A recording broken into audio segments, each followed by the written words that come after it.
Thank you, North Davis Elementary School community, for joining us in our first virtual community outreach meeting for the new multi-purpose room building to be constructed on the North Davis campus. My name is Matt Best, and I'm the Deputy Superintendent of the Davis Joint Unified School District, and I'll be your host for this virtual outreach meeting. Joining me is the amazing Autumn Bird from HMC Architects. Our purpose for holding this meeting is to bring you all up to speed on the work that's taking place thus far on the project and to gather your thoughts. We will be outlining the DJUSD bond program, defining the DJUSD facilities project process, sharing with you key aspects of this exciting facility, discussing MPR placement location options, and giving you an opportunity to provide additional feedback to us over the course of the coming days. I want to start with a huge thank you to the Davis voters for the passage of Measure M, which will allow us to build this beautiful building and many others like it throughout the district. The district has sold all $150 million worth of bonds related to the passage of Measure M. And in related but exciting news, the district was able to secure an excellent financing rate for our bond sales, saving the Davis taxpayers more than $79 million in interest over the term of the bonds from what we had initially projected at the time of the election. In addition to the Measure M bond funds, the district has compiled additional funds to be used on bond projects in sum total of $75 million. This bond project is by far the largest construction project the district has seen in many, many years, and we're excited to bring these much needed improvements to our students and school communities. The planning for the new MPR at North Davis began several years ago, and several staff members from the NDE team have been involved in discussions about the needs of this campus since then. In 2017, the district engaged Rainforth Grau Architects to plan 4 MPR buildings at Willett, Birch Lane, North Davis, and Chavez Elementary Schools.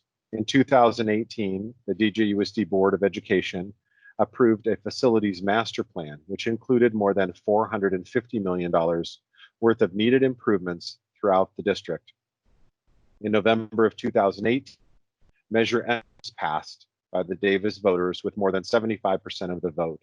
In December 2018, the board prioritized projects from the facilities master plan into a bond program worth nearly $225 million. The first bonds were sold in late 2019, and planning began for the Chavez and Birch Lane MPR buildings, with Willett and North Davis following closely behind. It is the district's intention to build the same MPR building on all 4 elementary campuses in order to save on design and construction related costs. We believe constructing these buildings together will save between 10 and 15% on the overall cost of the buildings.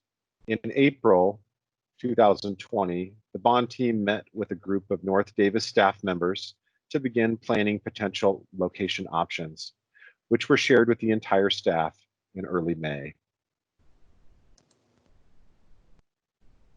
Elementary MPR projects make up a very large portion of our bond.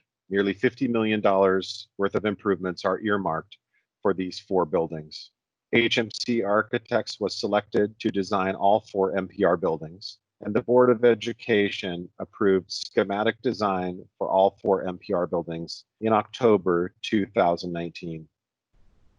While there may be some small adjustments to the building's design, dependent upon the individual school and particular location, the buildings will be nearly identical, and we expect this building to be completed during the summer of 2022 in order to be used during the 22-23 school year.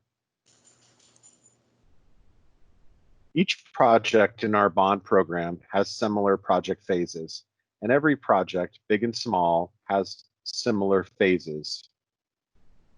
The first phase is the programming and schematic design phase. In this phase, we work to determine what the building will be used for, and ensure that the spaces within that building can meet its design purpose. In this case, much of the programming and schematic design work has been completed through the work at Birch Lane and Chavez Elementaries. During the design development phase, construction details are finalized, including paint colors, faucet types, and many other aspects of the building. We will have another community outreach meeting with the bond team and our community when we are between 25 and 50% complete with the design development phase.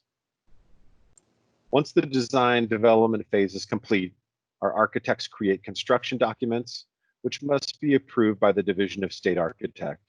The Division of State Architects approves all plans for public school construction in California.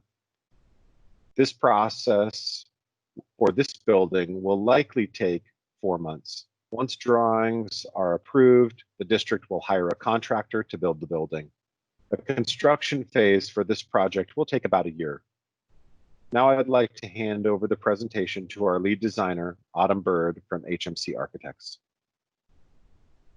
Thanks, Matt.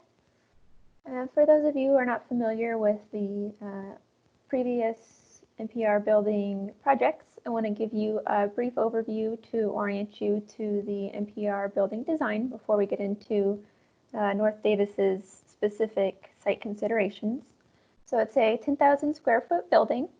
It is split up into 3 main functions. One of the biggest functions you'll see here in the middle rectangle of the building is the large multi-purpose room that will be used for both dining and performances. These dashed lines here simulate the dining tables that would be used for lunch. You'll also see on the north side of the building here, or the upper side of the building, a raised platform stage and support spaces that will go along with that. Secondary function of the building is the music classroom.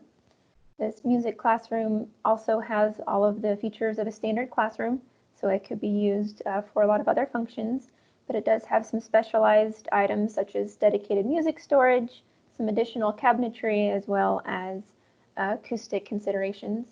The music classroom, you'll see, has direct access to the outside of the building, to the campus, so that it can be accessed without inhibiting what's happening in the multi-purpose room, but it also has access directly to the platform stage so that it can function as a bit of a green room for performances, or just as an expansion of what's happening for the stage use. Below the music classroom, you'll see a bunch of support spaces. It's going to include a multi-use girls' restroom, a multi-use boys' restroom, as well as an all-gender restroom and a staff restroom. You'll also see dedicated table storage and chair storage. These are important to support the general multi-purpose room. In order to clear out all the furniture, you won't have tables and chairs stacked in corners if you do need to have a completely empty space for an event. And the third function you'll see over here on the right-hand side is the kitchen with support spaces, as well as a servery. The servery has been specifically designed to support both indoor and outdoor lunches. This dashed line that you see going around the building designates the roof overhang. So you can see there's a large outdoor dining area. So we wanted to give the opportunity for students to queue up. If they're dining outdoors, queue them up outdoors, have them grab their food, and then also exit outdoors so that they would not impede something that was happening in the multi-purpose room. If it's an inclement weather day, we wanted them also to have the ability to queue inside the multi-purpose room, grab their food, and exit the multi-purpose room. A few main design considerations that were presented as priorities for this project were indoor-outdoor connectivity. So that's where you'll see those really big overhangs, a lot of access indoors and outdoors through doors, as well as some operable partitions. So this whole lower portion can really function as one large space. To go along with the indoor-outdoor connection is natural daylighting. So you'll see a lot of glazing and windows throughout the project. And with all that natural daylighting, we do need to consider sun control systems to help prevent any heat gain. And that's again where you'll see these deep overhangs and some sun control devices. Being a music room and a multi-purpose room, acoustic considerations were also really important. So you'll see those throughout the project. And last but certainly not least is this whole building is run off of electric power only. Even the kitchen systems are not going to be gas powered, so the entire building is free from fossil fuels. Now moving into our specific North Davis Elementary site options, I'm going to present to you the three kind of most favored options that we spent the most time considering with the district and site staff. This option we're calling the northern option, and you'll see that's because the building is being placed on this upper northernmost corner of the existing playground. To give you a bit of an orientation, you guys can see this is East 14th Street, so this would be the main entry to the campus. So it's going to be placed about as far back as we can place it without going into the existing park that's behind the campus here. A few main considerations for this location, one being kitchen deliveries. There are deliveries as much as once a day, so we do need to prioritize how the truck is going to access the building.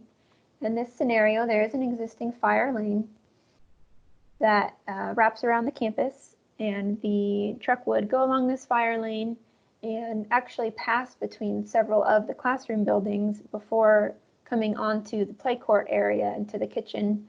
And anytime we're mixing trucks and kids is not really a great idea, so that's a mitigation item that we would have to consider, is how to safely separate those two conditions. And as I mentioned, the building's placed pretty far back on the campus, so it's going to be a bit of a walk for community or parent members coming from the front of the campus in the admin building here, or even some of the younger kids that are coming from the first and second grade classrooms down on this lower portion of the building. Those little legs would have quite a far walk up to the building placed in this location. One of probably the most apparent things we'd want to consider is how this building is placed between the existing field and the existing campus. It does tend to bifurcate the campus into two and create blind spots, both for people using the field and especially for teachers who are going to be supervising on the playground. Kids would not be able to be behind the building and be watched safely. Another consideration is the cost of utilities. Utilities tend to be at the front of the campus or in the city streets. So the further away from the street you get, it's just kind of a numbers game that generally those costs go up just a linear feet. And another consideration for this location are these three existing portable classrooms. This would force the removal of the portable classrooms on this location in order for this building to have enough room to be placed here. And this orange block that you're seeing here designates the amount of play court area that would need to be replaced in order for this building footprint to be mitigated. So we would be growing into the existing play field and removing some of the grass area as well as some existing trees. We would be able to keep the existing playgrounds in this scenario, but just expanding the play courts. And we would lose a little bit of the play fields with that expansion of the play courts. Now our second scenario is the northwest scenario. You'll see the building's been shifted just a little bit over into the playfield area off of this blacktop. You can see this orange line designates how the new play area would be configured, both blacktop play area and the the playground areas. So to consider deliveries for this location, we would have to pull trucks out of this library parking lot behind the building back here, because there's no way to get trucks from the south side of the campus, and we definitely would not feel comfortable bringing trucks all the way across this playground area. Similar to the northern location, it's still placed pretty far back on the campus, so community members, parents, and the younger students would have quite a bit of a walk to get to this building. And this building location especially is far away from any of the overhangs, so it would be an exposed walk to the elements. This location also has some serious blind spots that we'd want to consider. It does block off the tree area that exists, and it also blocks off some of the field. And you can kind of see that it starts to enclose this whole campus and really starts to close off the campus from the playfield area. Similar to the north location, there would be utility costs to consider, slightly closer, but not significantly. One major perk of this location is that no classrooms would have to be moved as part of this project. It would not be forcing any relocations of any of the portables. However, there would be some playground mitigation. This square you're seeing here is the existing playground, so we would propose relocating that playground somewhere else on campus. And our third and most favored option at this point is the southwest option. You're going to see the building footprint placed just about as tight as we can get it to the existing multi-purpose room and lunch shelters, as well as this side boundary of the campus. This changes the orientation of the building a little bit. We are flipping it from that floor plan that you saw to give ourselves a better orientation to the campus. It would create kind of a nice little shared use area between the two existing MPRs, or the existing MPR, the new MPR, the existing shade structure, and the new outdoor lunch area. So that's why you'll see that flip is a little different from that floor plan we went over earlier. Deliveries in this scenario would be bringing in a new lane on top of the existing bike lane and would likely need to remove some of the bicycle parking. We think that we can mitigate that parking by providing more up on the northern side of the bike lane here, and potentially even some on the eastern portion of the campus. Out of the three, actually out of all the options we've considered, is certainly as close as we can get it to the front of the campus and the existing admin to reduce the walk for community parent members and also the students that are going to be in this younger grade classroom. We are maintaining the best sight lines we can with this scenario out to the field. You'll see there's a much broader area of supervision all the way from in on this blacktop playground area for the teachers to be aware of what's happening and possibly see anybody approaching from far away. Being the closest portion or option to the street would likely have the lowest utility costs. This would trigger the relocation of the 6th grade portables, however, so this would need to be something that's strategically phased, either done over the summertime so that the classrooms are not being used, or new portables would have to be provided before the old ones could be removed. So that's a bit of a phasing consideration that would need to be worked out. And that also grows the footprint of the hardscape area out onto this existing field. This would also trigger the mitigation of a removed playground. There is one playground that would be placed underneath this existing building footprint. So again, another playground would have to be relocated elsewhere on the campus.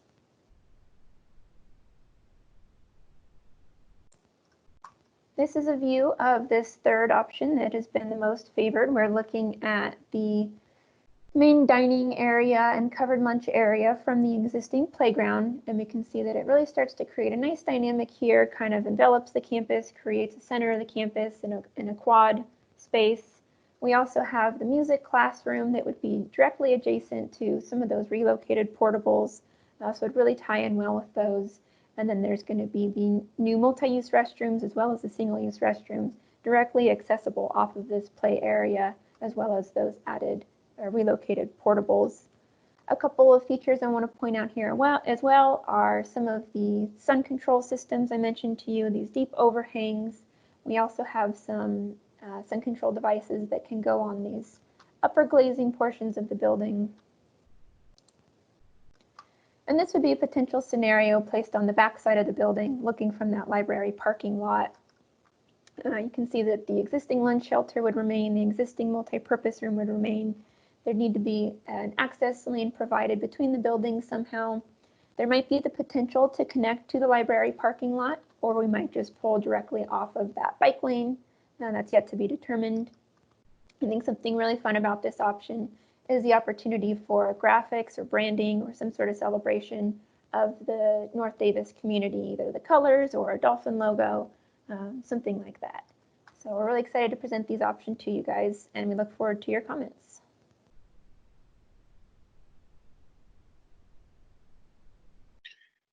Thank you, Autumn. We hope that you will continue to stay informed and engaged on this project. You can find a great deal of information about all of our bond projects in the district, including key aspects of each project, milestones, and frequently asked questions on the DJUSD website at www.djusd.net/bond. You can also subscribe to our monthly DJUSD bond newsletter by visiting the website. We would love to hear your thoughts about this building and its proposed location. You can send feedback to facilityplanning@djusd.net. The comment will be shared with all of our bond team.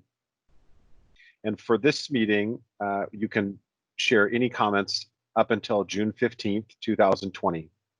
As I mentioned, all emails sent to the facility planning email address will be shared with the entire bond team, including district staff and our architects. Thank you again for watching, and we hope that you and your family are well.